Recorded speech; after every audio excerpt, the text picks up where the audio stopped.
تو وہ تو چونکہ بخشا ہوا ہوتا ہے. بخشا کیسے ہوتا ہے؟ محبوب فرماتے ہیں اللہ ہر روز کعبۃ اللہ پر 120 رحمتیں نازل فرماتا ہے. کتنی؟ نہیں آپ بول نہیں رہے. ہر روز. تقسیم دیکھیں کیسی. فرمایا ان میں سے 60 رحمتیں تو اس شخص کو مل جاتی ہیں جو وہاں طواف کر رہا ہوتا ہے.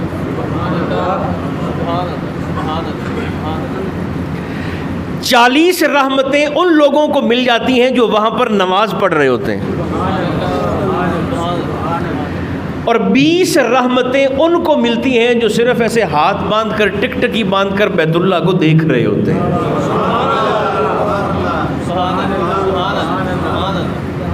یار دعا کرنا دے ایک دوسرے کے لیے، اللہ ہمیں بھی نصیب فرمائے.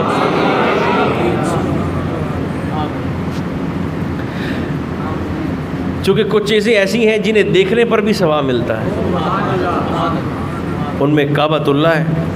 کچھ نہ کریں، کچھ نہ پڑھیں، صرف جا کے زیارت کرتے رہیں، دیکھتے رہیں. دیکھنے پر عبادت کا ثواب ملتا ہے. والد اور والدہ کا چہرہ دیکھنے پر حج مقبول کا ثواب ملتا ہے. لوگ کہتے ہیں حج مہنگا ہو گیا ہے، تو میں نے کہا حج مہنگا ہے، ماں باپ کی زیارت تو فری ہے نا. وہ تو محبت کی نگاہ سے دیکھ سکتے ہو. ماں کا چہرہ دیکھ لو، باپ کا چہرہ دیکھ لو. مقبول حج کا ثواب. مقبول حج 40 دن والا پتہ نہیں بے نیاز ہے، قبول بھی کرتا ہے کہ نہیں کرتا. والد اور والدہ کے چہرے کو پیار سے دیکھ لیا، اللہ مقبول حج کا ثواب عطا فرما دیتا ہے. قرآن مقدس کو دیکھنا عبادت کا ثواب ملتا ہے. رحمتوں کی تقسیم ایسے ہے، فضل کی تقسیم ایسے ہے. پھر چاہے زمزم، میں نے عرض کر دیا سرکار اسماعیل کی ایڑیوں کا پانی ہے. لگ بھگ اگر میں بھول نہیں رہا تو 4500 سال سے چاہے زمزم اسی روانی کے ساتھ جاری ہے. بلکہ یہ کرونا سے کچھ سال پہلے تک سعودی گورنمنٹ نے کوشش کی تھی کہ ہم زمزم کی بنیاد تک پہنچیں. یہ نکلتا کہاں سے ہے؟ چشمہ پھوٹتا کہاں سے ہے؟ وسائل سے چونکہ بھرپور ملک ہے، پیسے سے اور مال سے بھرپور ملک ہے، تو انہوں نے مکہ سے طائف تک 100 کلومیٹر تک کھدائی کی تاکہ پتہ چلے کہ یہ زمزم نکلتا کہاں سے ہے، پھوٹتا کہاں سے ہے. مگر طائف تک کھدائی کے باوجود انہیں زمزم کی بنیاد اور زمزم کے منبع اور مرکز کا پتہ نہیں چل سکتا. بالآخر تھک ہار کے رہ گئے کہ جب موٹر چلاتے ہیں تو چشمے چل پڑتے ہیں، موٹر بند کرتے ہیں تو پانی رک جاتا ہے. مگر ہماری شومی قسمت یہ ہے کہ ہمیں تو زمزم بھی عیسائی کمپنیاں نکال کے دیتی ہیں. پیسہ ہے، سب کچھ ہے، وسائل بھی ہیں، توفیق نہیں ہے اللہ کی طرف سے. اس قابل بھی نہیں رہ گئے مسلمان کہ کم از کم زمزم کا پانی خود نکال کے پی لیں کنویں سے. وہ بھی ہم عیسائی کمپنیاں، میں نے عرض کیا تھا یہ حرمین کا ساؤنڈ سسٹم ہم یہودیوں سے لینے پر مجبور ہیں. 57 اسلامی ممالک کے پاس اتنی طاقت بھی نہیں ہے کہ وہ کم از کم حرمین کا ساؤنڈ سسٹم ہی بنا لیں. اور میں نے یہ بھی بتایا تھا، آپ کو شاید یاد ہو، کہ جس سال آسٹریلیا اور نیوزی لینڈ نے سعودی عرب کو بھیڑیں، بکریاں، دمبے اور چھترے ایکسپورٹ کرنے بند کر دیے، برآمد کرنے بند کر دیے، اس سال مینا میں موجود حاجی قربانی نہیں کر سکیں گے.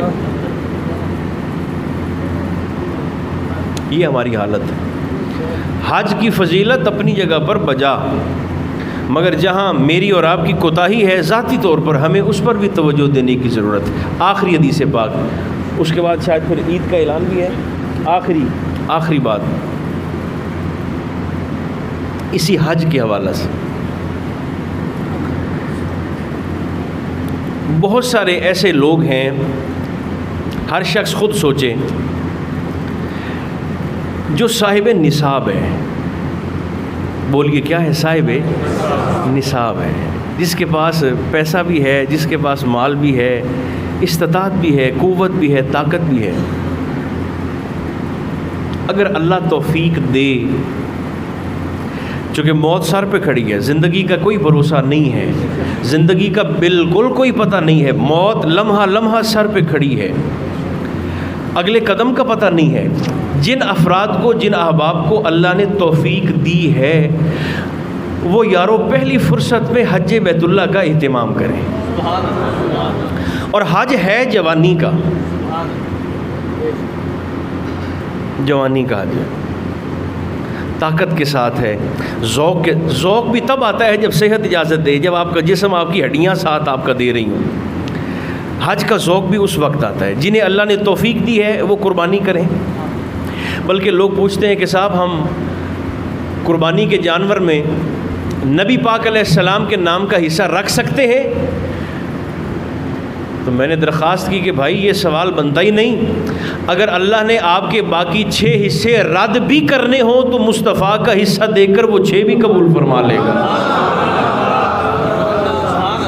آپ ضرور کریں، قربانی میں سرکار کا حصہ ضرور رکھیں، چونکہ حضور نے امت کا حصہ رکھا ہے۔ 10 سال سرکار مدینہ میں رہے اور 10 سال حضور نے 2 قربانیاں کی، ہر سال 2 قربانیاں۔ پھر جس سال سرکار نے حج کیا اس سال میرے اور آپ کے نبی نے 63 اونٹ اپنے ہاتھوں سے ذبح فرمائے تھے، اور اونٹ ایک دوسرے کو دھکا دے دے کر حضور کی چھری کے نیچے آنے کی کوشش کرتے تھے جانور، مگر جانتے تھے کہ اگر ایک بار حضور کی چھری کے نیچے آ گئے تو ایسی زندگی مل جائے گی کہ 1500 سال کے بعد بھی مفتاح العلوم کی مسجد میں لوگ ہمارا ذکر کر رہے ہوں گے۔ اسلام بڑا محبت والا دین ہے، بڑا مربت والا دین ہے، اس لیے میرے اور آپ کے نبی فرماتے ہیں قربانی چونکہ آ گئی، جنہیں اللہ نے توفیق دی ہے، سرکار نے احتیاط بتائی۔ حضور فرماتے ہیں احتیاط کرنا، خیال کرنا۔ آقا کیا فرمایا؟ ایک جانور کے سامنے دوسرے جانور کو ذبح نہ کرنا، ایک جانور کے سامنے دوسرے جانور کو ذبح نہ کرنا، پانی پلا لینا، اس کے بعد پھر ذبح کرنا۔ جنہیں اللہ نے توفیق دی ہے، خدا کرے ان سب کی قربانیاں اللہ کی بارگاہ میں قبول ہو جائیں۔ ان ایام کی فضیلت رب میرے اور آپ کے مقدر میں شامل فرمائے۔